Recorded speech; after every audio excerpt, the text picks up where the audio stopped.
Et ça a été le début de tout ce que je t'ai raconté ensuite. Mais là, si on. Est-ce est-ce- est-ce que tu as toujours eu de l'ambition du point de vue gagner beaucoup d'argent? Parce que dès que Non. tu rencontres à l'époque où tu étais à l'université et que tu avais quand même tes petits trucs, tu bidouillais sur Internet, j'avais l'impression que tu étais plus passionné, pas Ouais, plus c'était que ça. ça, quoi. Il n'y avait pas une ambition forcément de J'ai créer un j'ai gros truc, quoi. non, je viens d'une famille, en fait, plutôt aisée. Quand je suis né, on n'avait pas grand-chose, mais mon père ensuite a réussi, dans l'immobilier, donc je manquais de rien, en fait, si tu veux. Donc j'ai jamais eu besoin d'avoir beaucoup d'ambition et j'avais plutôt, pendant très longtemps, envie qu'on me foute la paix, juste de faire mes trucs, ce que j'aimais et cetera. J'avais jamais connu le manque. En fait, tu sais, quand tu as jamais connu le manque, tu as pas tellement enfin, l'ambition prend un autre niveau, tu vois? C'est plus compliqué. Hum, hum. Derrière, j'ai eu de l'ambition parce que, je me suis pris au jeu, mais ça aurait pu être un chemin complètement différent, en fait. C'est au début, moi, j'aspirais surtout à de la liberté. La liberté financière, la liberté intellectuelle, la liberté de mes journées, la liberté géographique. C'est pour ça que j'ai commencé à bidouiller des trucs sur internet, c'est parce que je voulais qu'on me foute la paix, en fait, et tout le reste est venu bien plus tard. J'ai l'impression que c'est pareil aujourd'hui. Enfin, je dis pas que tu n'es pas ambitieux aujourd'hui, mais j'ai l'impression que ton ambition, elle est plus mesurée. Elle est, comment dire? Je sais pas si tu vois ce que je veux dire. Elle Ouais, est, ouais, on dirait que c'est de l'ambition par objectif. Je sais pas si on peut dire ça comme ça. c'est un jeu, en fait. Je joue. Je joue à voir jusqu'où je peux aller. Je joue à aller le plus loin possible. Heu, mais j'ai pas, tu vois, par exemple, un truc du genre: «Ouais, si j'atteins pas 100 millions c'est que je suis nul, c'est trop important». Non, en fait, j'ai envie de faire de la croissance aujourd'hui parce que, à chaque gros palier, tu vois, de taille d'entreprise, tu accèdes à des nouveaux jeux. C'est du marketing à un autre niveau, tu fais des campagnes plus grandes, puis le stade d'encore après, tu peux faire de la fusion-acquisition, tu peux racheter des boîtes et les connecter avec la tienne. Tu vois, c'est ça, tu as accès à des gens de plus en plus intéressants, de plus en plus pointus. Ce que tu fais a de plus en plus d'effets de levier et tu as de plus en plus d'impact et tu peux aider plus de gens et donc en fait, tu peux devenir meilleur et ça a plus d'impact et ainsi de suite. C'est Je vois le business de manière générale comme un jeu et j'ai envie d'aller au niveau suivant. Mais ce sera toujours à condition que ça ne détruise pas ma vie personnelle, que ce soit marrant la plupart du temps, et cetera, tu vois? Yes. Donc, tu te sépares de ce contrat-là et du coup, comment est-ce que tu es toujours en mode agence 2.0 avec des freelances? Comment est-ce que ça évolue? Assez rapidement, non, parce qu'assez rapidement, je me rends compte que, en fait, une agence, elle travaille avec le corporate. L'idée d'avoir une agence, par exemple, tu vois, pour les infopreneurs ou pour les coachs à l'époque, ça me passait au-dessus, je connaissais pas assez ce monde-là. Donc très vite, je me dis, je peux plus travailler avec ces grandes entreprises, c'est trop chiant, c'est pas fait pour moi. Il y a des gens dont c'est le métier, il y a des gens qui ont le bon tempérament pour ça.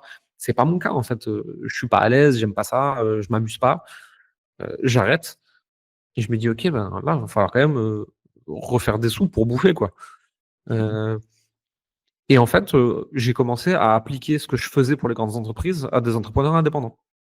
Parce qu'autour de moi, j'avais plein de gens, tu vois, qui étaient freelance, qui étaient, blogueurs, influenceurs et cetera.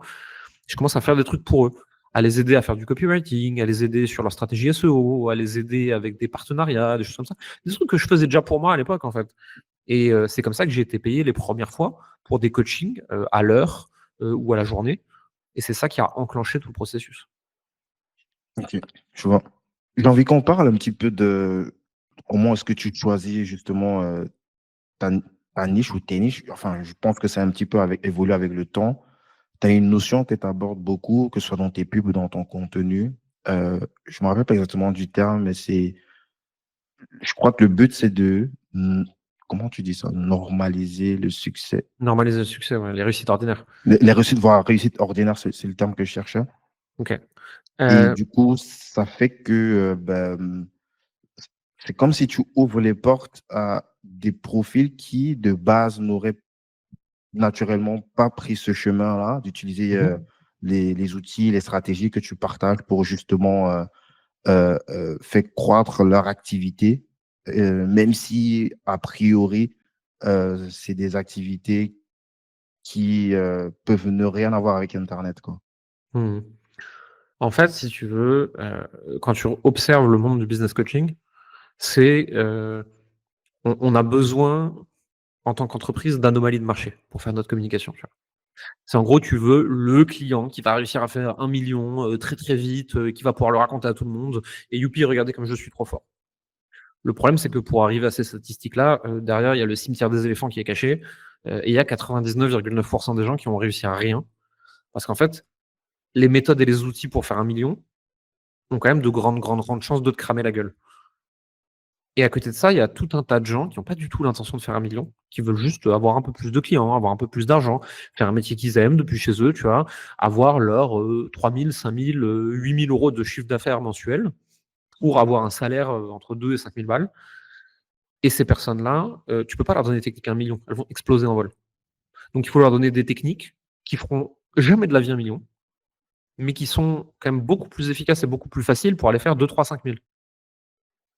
Et c'est ces gens-là que j'ai voulu aider parce que, c'est ces gens-là que je connaissais, c'est ces gens-là que j'étais entouré. Je trouvais ça plus intéressant, plus stimulant et tu as aussi une histoire d'impact, en fait. Alors ça, je l'ai découvert sur le chemin, j'ai pas commencé pour ça, hein. Mais sur le chemin, je me suis rendu compte qu'une personne que tu aides à passer de 100 à 200 000 par mois, tu as aucun impact dans sa vie réellement, tu vois? Elle est contente, hein, mais tu as aucun impact. Par contre, la personne qui avait une activité qui marchait pas et qui maintenant fait 2 500 € depuis chez elle, qui peut passer du temps avec sa famille, qui peut faire ce qu'elle aime et cetera et qui a plus de soucis financiers et qui bosse, je sais pas 5 heures par jour, tu vois? Mmh. Là, tu as changé vraiment sa vie, tu vois? Et ça, en tant qu'entrepreneur, en tant que personne qui transmet des choses, c'est extrêmement gratifiant. Tu te sens fier d'avoir fait ça. Tu es content de te lever le matin pour aller faire un truc comme ça. Donc en fait, on veut plus de ça. On fait pas que ça, on aide aussi des gens à scaler, j'aide aussi des beaucoup plus grosses boîtes à se structurer et cetera. Parce que ça m'amuse, hein, c'est pas le problème. Mais le gros de ce qu'on fait, c'est aider des gens normaux à avoir des revenus normaux, mais avec une activité qu'ils aiment. On peut parler un peu des activités, les Ouais, bien gens sûr. qui ouais, c'est quoi On comme a profil? le profil, c'est des gens entre, 35 et 60 ans Ouais, quand qui même sont 60 ans. ouais, ouais, on a des gens, qui sont en reconversion tardive. Beaucoup de reconversions, coach, thérapeute, formateur/infopreneur. Des gens qui, dans leur parcours de vie, ont découvert des choses, professionnelles, personnelles, de compétences, intellectuelles, et qui aujourd'hui ont envie de les transmettre à d'autres gens. Parce qu'elles trouvent ça plus intéressant que ce qu'elles faisaient avant. Et en fait, c'est des gens qui n'ont pas tous une ambition démesurée. Ils veulent juste, en fait, changer de métier, être payés normalement et faire ce nouveau truc qu'ils aiment. C'est vraiment de la reconversion professionnelle. Et ces gens-là viennent chez nous pour apprendre à le développer. Parce qu'on est ceux qui ont les méthodes les moins compliquées, tu vois? Et après, c'est ce que je leur dis, hein, c'est: «Attention, les méthodes sont très, très simples parce qu'elles ne sont pas adaptées pour faire des millions». Il y a aucune chance sur terre qu'avec, nos méthodes, entre guillemets «pour débutants», tu fasses 1 000 000, hein. Pas possible. C'est pas fait pour. Par contre, il y a de très, très, très, très grandes chances que tu puisses remplacer ton salaire et faire le métier que tu aimes. Et comment tu expliques ça? Parce que forcément, ça peut pas être ce qu'on fait sur internet, ça peut pas être, tous ces tunnels complexes et Non, tout. non. Comment ça s'explique? Et Le surtout l'âge, parce que là, tu as parlé de 60 ans. Comment Ouais, est-ce que tu expliques à quelqu'un qui a 60 ans de on on launcher son activité en ligne? on simplifie énormément. Mais regarde, je vais t'expliquer le one place funnel, en quoi ça consiste. Tu prends un réseau social, Facebook, LinkedIn, Instagram, au choix. Seulement ces 3 là, parce que c'est ceux où tu peux entrer en contact avec des gens volontairement. OK? Sur ces réseaux, tu vas développer de l'audience en faisant des ajouts d'amis, en faisant des connexions LinkedIn, en faisant des following, des commentaires, et cetera. Donc en gros, tu vas alimenter ton compte. Derrière, tu vas faire de la création de contenu autour du sujet que tu veux vendre, qui t'intéresse et qui répond à un besoin de gens en face. Vu que tu as un peu d'audience, il va y avoir des réactions sur ton contenu. Sur certains contenus, s'il y a des réactions, tu vas venir discuter avec les gens par message en disant: «J'ai vu que tu avais réagi à tel truc, enchanté, coucou, est-ce que ça t'intéresse? Que, quoi, pourquoi, comment? Est-ce que je peux t'aider sur autre chose?» Tu papotes, rien d'autre.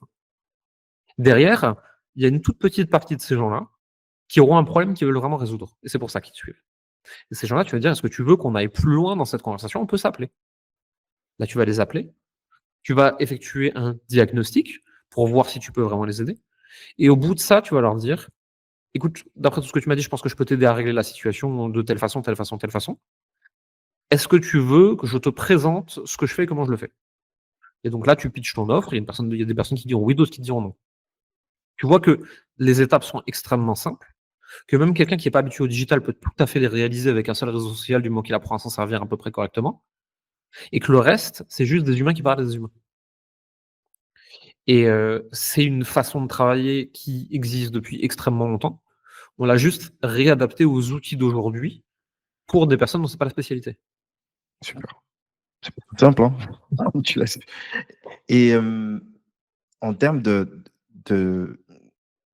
enfin, les gens qui suivent justement, ce type d'accompagnement-là, est-ce que toi, tu as des ratios comme ça de succès?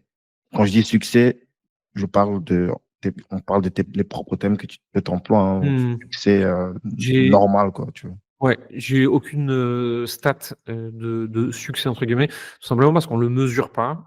On le mesurait à une époque, mais en fait, on s'est rendu compte d'un truc, c'est qu'il y a des gens, ils vont faire, 60 000 de chiffre d'affaires pendant qu'ils sont avec nous et ils sont vraiment pas contents, ils aiment plus du tout leur métier et ils nous détestent. Il y a des gens, ils font 0, ils sont trop heureux, ils sont trop contents, ils ont passé un trop bon moment avec nous et ils veulent rester plus longtemps et il y a tout un tas de nuances entre ces 2 extrêmes-là. Et donc en fait, on s'est rendu compte que le succès, c'est une variable qui est très complexe parce qu'il y a des personnes qui viennent chez nous que pour faire de l'argent. Il y a des personnes qui viennent chez nous pour une aventure humaine. Il y en a qui viennent pour apprendre des trucs juste. Il y en a qui viennent pour se donner l'impression qu'ils sont entrepreneurs, alors qu'ils ne le sont pas vraiment. Il y en a qui découvrent en cours de chemin qu'ils ne le sont pas. Il y en a qui sont, plus lents dans leur apprentissage. Donc en fait, en 3 à 6 mois, ils font rien, mais ce qu'on leur apprend, ils vont le valoriser pendant des années. Et il y en a qui arrivent et ils sont déjà très avancés et en fait, en 3 semaines, ils explosent toutes les statistiques. Et encore une fois, je te donne des exemples un peu extrêmes, mais il y a tout Mmh. un tas de nuances au milieu de ça. Et donc en fait, mesurer ça, c'est prendre la mauvaise direction avec nos clients, parce que ça veut dire qu'on décide pour eux qu'est-ce que le succès. Nous, aujourd'hui, ce qu'on mesure, c'est le score de recommandation. Mmh. Donc globalement, c'est à quel point les gens nous recommandent, à quel point ils sont contents de notre accompagnement. Ça, on le mesure. Et on est globalement, selon les périodes, entre 7,5 et 8,5 sur 10. On mesure ensuite, tu sais, la recommandation par thématique, par coach, par customer care, par sales, et cetera. Et on essaye d'avoir, globalement un produit qui ne décide pas quelle est la métrique de succès ou d'échec pour nos clients, mais qui les laisse décider s'ils sont contents ou pas contents. Plus il y a de gens contents, plus nous on est contents. S'ils sont pas contents, c'est qu'on doit s'améliorer. Super. Est-ce que les prix de ces accompagnements, c'est public?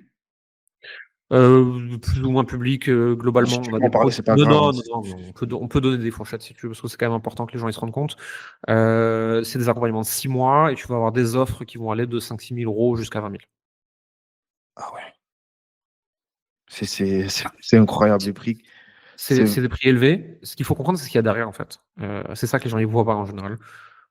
Derrière, par exemple, si je prends le programme, le plus bas, tu vois, il y a une équipe de 7 coachs, de 5 coachs, customer success. Heu, Tu peux avoir des flashs en one one si tu es bloqué. Il y a des coachings de groupe tous les jours, des fois plusieurs fois dans la journée. Tu es suivi individuellement pour savoir comment tu vas et si tu te repères bien dans le programme, plus toute la communauté, plus les événements.